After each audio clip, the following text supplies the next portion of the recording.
good afternoon. I, I want to talk about something that doesn't get discussed enough, but affects almost every Haitian family in the diaspora. Why don't we teach our kids Creole? Not sometimes, not accidentally, they consistently. Let me start with something simple.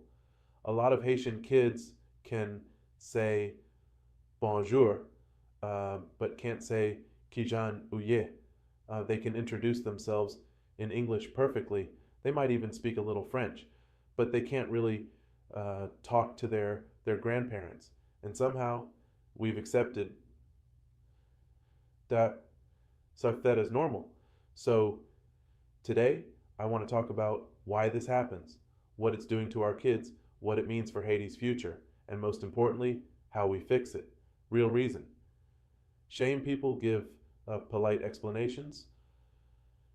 I don't want my child to have an accent. English is more important. They'll learn Creole later. But if we're honest, a lot of this comes from shame.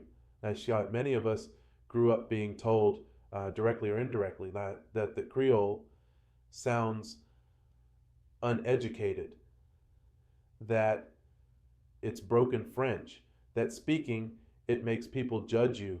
So instead of confronting that pain, we make a decision, sometimes unconsciously, to stop passing the language down.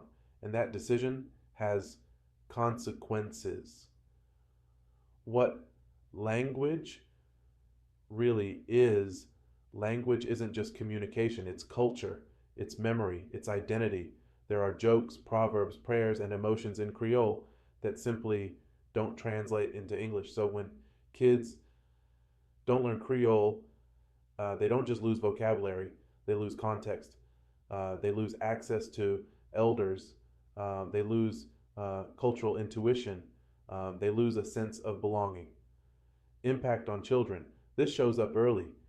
Kids grow up Haitian by name, but disconnected in Haitian spaces.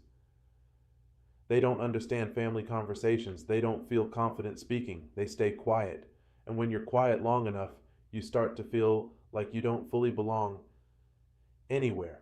Not fully Haitian, not fully American.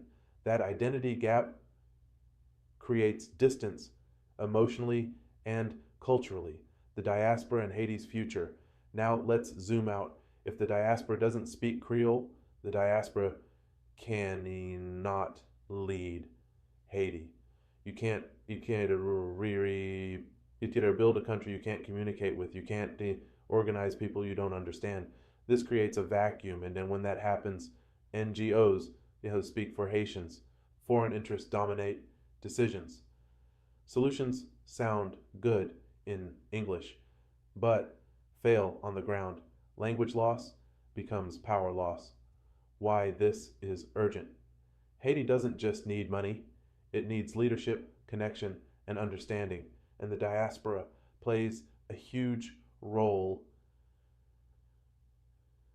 whether we like it or not. But leadership requires listening, and listening requires language. If we let Creole fade in the diaspora, we disconnect ourselves from Haiti's future, not just its past.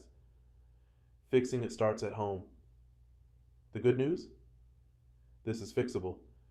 First, speak Creole at home, even if it's imperfect. Your accent doesn't matter. Your grammar doesn't have to be perfect. Exposure matters more than correctness. Creating safe learning, spaces.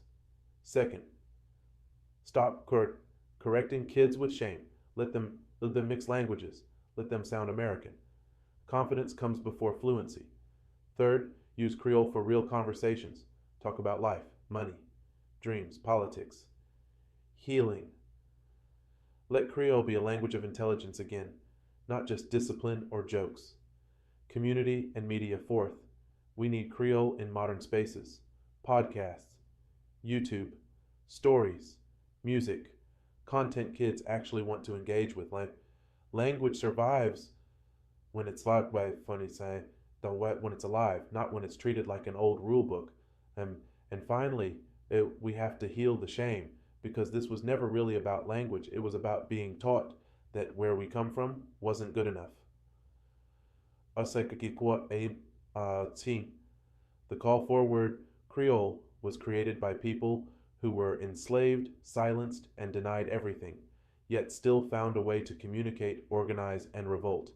If they could do that under slavery, we can teach our kids how to speak. Creole doesn't hold us back. Losing it does. Thank you.